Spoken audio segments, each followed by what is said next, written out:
Good morning from Turkey Run State Park here in Indiana. I'm currently camping here for 2 nights. Got here yesterday and set up camp and just kind of enjoyed my afternoon. But today I'm testing out some new gear that I wanted to talk to y'all about, as well as gonna go on a little hike. Turkey Run State Park is known for being one of the most beautiful state parks in Indiana.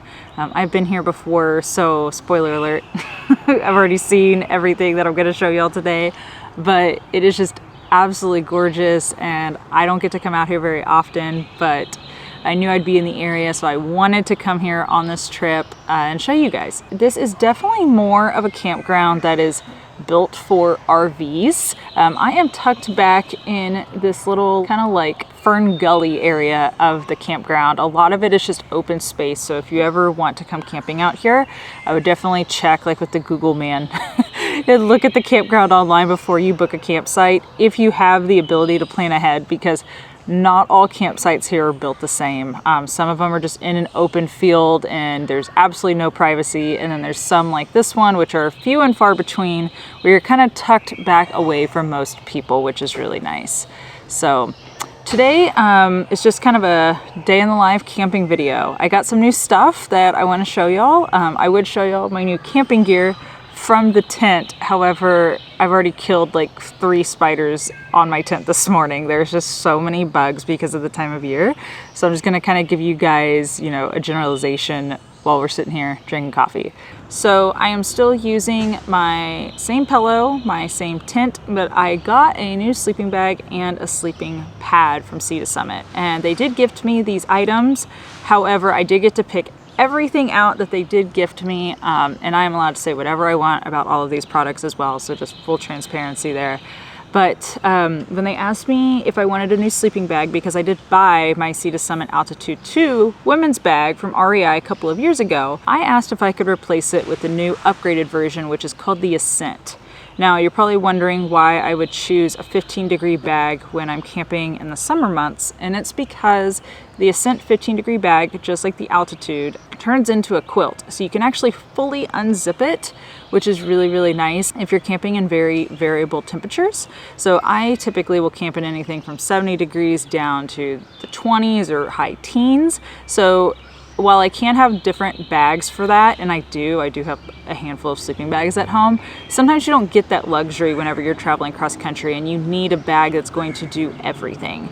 I have definitely been on trips, like y'all have seen in my Blue Ridge Parkway video, where temperatures were in the 50s at night, and then on my last night of the trip, it was down into the 20s and everything froze around me. Except me, because my sleeping bag kept me warm.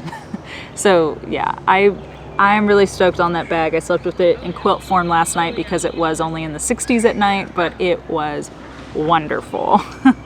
I also got a new sleeping pad. I swapped out my Etherlite XT Extreme for the Etherlite XT insulated pad. This pad has a 3.2 R value, so it's more of a 3-season pad. Once it gets probably below 50 degrees, that pad will be a little chilly for me because I'm a cold sleeper. I am very excited about it so far because I didn't feel like I was burning up last night. It also packs down pretty tiny, considering that I did get the rectangular large one because I like to feel like I'm sleeping on a pool floaty at night, like I've said before. But yeah, it's very comfortable. It's very quiet for a sleeping pad, an inflatable sleeping pad, and so far I'm very excited about it. I have a camping trip coming up in a couple of weeks that I get to use it on again. So other than some new camping gear, I also got a bunch of new camp kitchen gear from Sea to Summit, but before I talk about that, I think it's time to make breakfast.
breakfast this morning is a hash. I used a russet potato, green bell pepper, onion, eggs, a garlic and salt mixture that I just have in my kit, and then topped it all off with some green onion on top, and it is so good. It's a ton of food, but I'm going to be hiking about 4 miles in a little bit, so I figured why not have a good breakfast to get the day going. I transferred all of it into this Detour stainless plate, because even though this is a super nice pan, this is the Frontier 8-inch pan, which is a lot like my Alpha pan that y'all have seen me use. This is the new version of it. The walls are a little bit higher, which is nice on this one. I feel like I can cook a little bit more in this one compared to my older one. And I love that thing. I've cooked so much in it. But one of my favorite things about these pans is that nothing will stick to them. The nonstick coating on them is so nice. I've eaten plenty of meals out of these in the past, but I just felt like being a little bougie and putting it in a real plate. This is stainless steel, so it won't get messed up if I scratch it. Oh yeah, this turned out super good.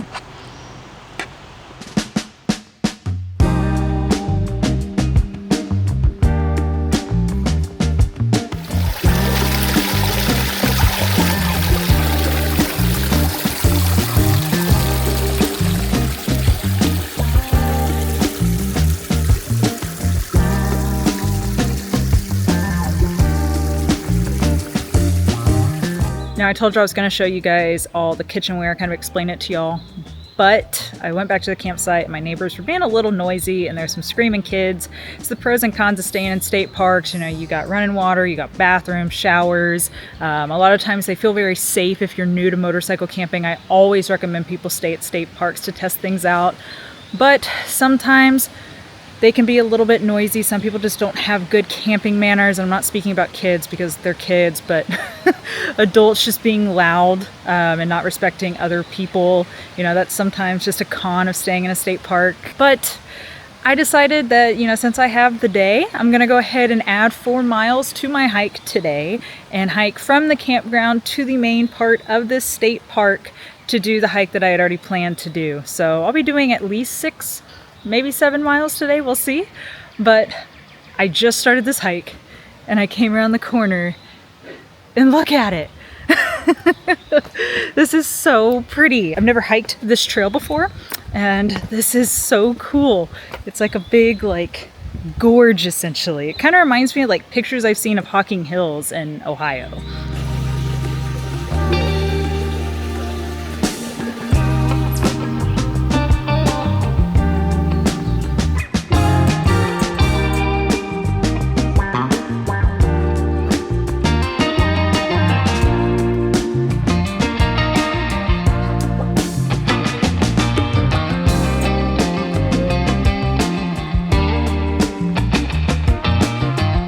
Well, Trail 7 was a pleasant surprise, but now we are on Trail 3. This is the most popular trail here at Turkey Run, and it is so beautiful. I can't wait to show it to y'all. So, let's go.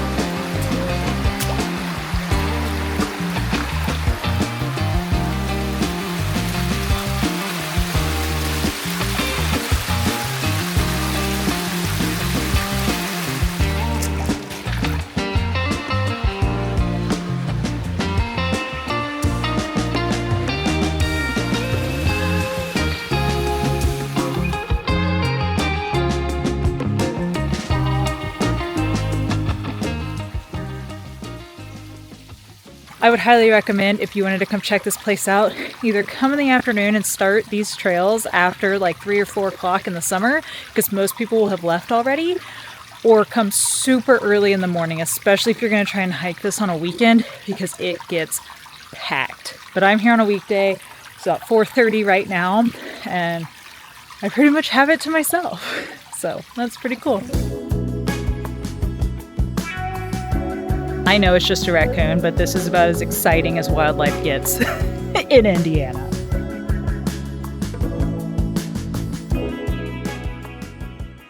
Dinner tonight is going to be a shrimp cauliflower fried rice. I've never made this camping, so I'm kind of excited. Obviously, it'll be a little different than traditional fried rice just because one, I'm using cauliflower instead of rice, and two, because I don't have every single ingredient that you need to make traditional fried rice. But I did bring a couple things from home, which I'll show you in a second. I am going to use the Sea to Summit Detour stainless steel 10-inch skillet here. I haven't gotten to use this yet, so I'm really excited to use it. And I think it'll be great for trying to make fried rice since there's just so many ingredients and you got to kind of saute and stir fry that real quickly in comparison to the Frontier 8-inch pan. I'm not saying you couldn't do it in this pan. I'm just saying I have this here and I want to try it out. And that's also kind of why I brought this, because I wanted to see how it would cook up. So anyway, let me go ahead and get things going.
Dinner tonight is going to be shrimp fried rice with cauliflower rice. I just used shelf-stable cauliflower rice. You can find it in a bag at the grocery store. I also used a couple of carrots, a little bit of green bell pepper since I had some left over from this morning, green onion, as well as just my little garlic, salt, and pepper mixture that I always have in my kit. I brought soy sauce from home because I knew this was something I was probably going to cook, as well as sesame oil. And these little things come in my camp kitchen toolkit, so that's really handy to have. And then of course, olive oil, which I always have in my kit as well. So those things were all brought from home. I didn't have to buy that at the grocery store, which is awesome. And yeah, I think it's time to dig in. Oh, also, shrimp are so cheap and they're such a good source of protein. You just have to be sure to keep them cold. I did have to go get ice this morning to put in my little cooler bag that I have. But anyway, I think it's time to dig in. I make this all the time at home, and it is just as good right now as it is at home. It is so good. For those of you that are curious, you can find recipes to these exact meals that I made in this video on ridetofood.com, as well as travel blogs and other motorcycle camping information. I need to go clean all of my stuff up and get it all ready to be put up for the night. The raccoons are already out, so I can't leave this sitting here and go do anything with it being dirty. So let me go get this cleaned up, and then I think it's time to start a little fire.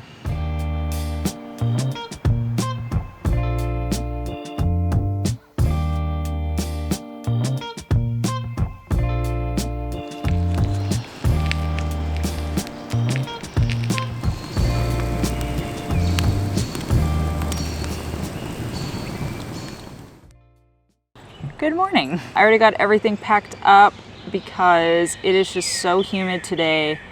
And the bugs are already out. It is just miserable.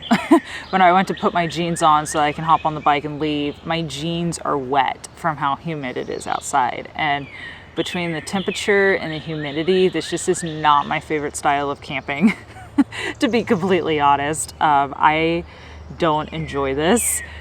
Props to anyone who does this all the time, because it was just a little too much for me. So with that being said, there's only one other thing for me to go over with y'all in this video, and that was just talking kind of about the kitchenware that I used. I literally just killed a gnat on my face. That's how buggy it is out here at the moment. Anyway, I'm gonna kind of speed through this because I just want to get out of this bug infested abyss at the moment. Just keeping it real for y'all. Sometimes these camping trips aren't glamorous and perfect. Sometimes they are humid and gross and filled with bugs. Anyway, so this is the typical pack that I will be taking on most of my motorcycle trips this year. This all includes gear from the Frontier collection.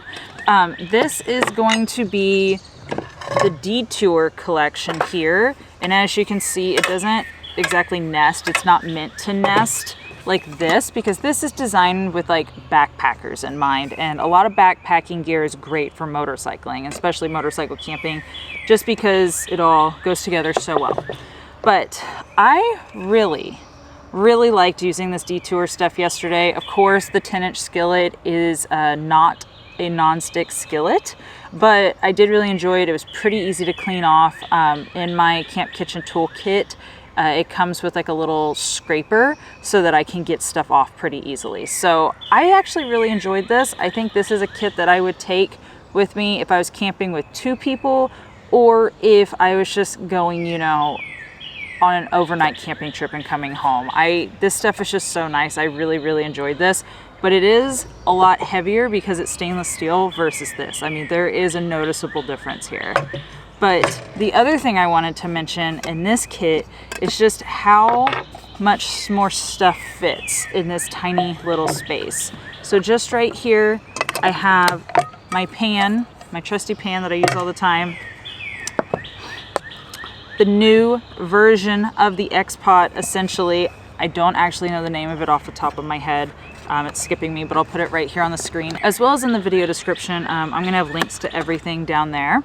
And the reason that I'm using a bandana to put it in the skillet is because this side has this little metal piece, and while this is a really high quality skillet, I would just rather have a little bit of a buffer zone just in case it scrapes it, because it rattling around on a motorcycle is a lot. So inside of here, I'm currently housing one of the medium sized bowls or regular sized bowls, and then one of the large size bowls, just because I wanted to kind of check these out. I didn't end up using them on this trip, but I do have the old version of these from the X series, and I will say that these are very nice upgrades.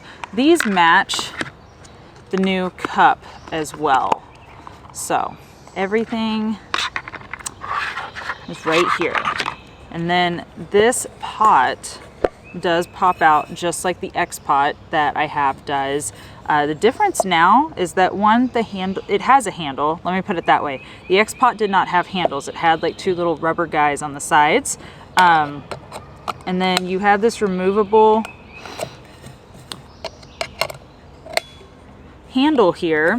And the nice thing is, if you only need, you know, one handle, like you know you're only going to be using one of these at a time, you don't have to bring both handles with you on a trip. They're interchangeable, which is also super nice. So nice little tidbit. And also this new version of the X-Pot has that little feature as well, which I think is pretty cool. So anyway, that's a little kind of inside scoop for y'all on the gear that I tested out on this trip. And my memory card just filled up, so I only have a few seconds left. So I just want to say thank you guys so much for watching this video. It's hot, it's muggy, I'm ready to get out of here anyway. So perfect timing. But let me know if you have any questions down in the comments below. I will leave a bunch of links in the video description if you want to check out any of this gear. But until the next one, I'll see y'all on the road. Later, y'all.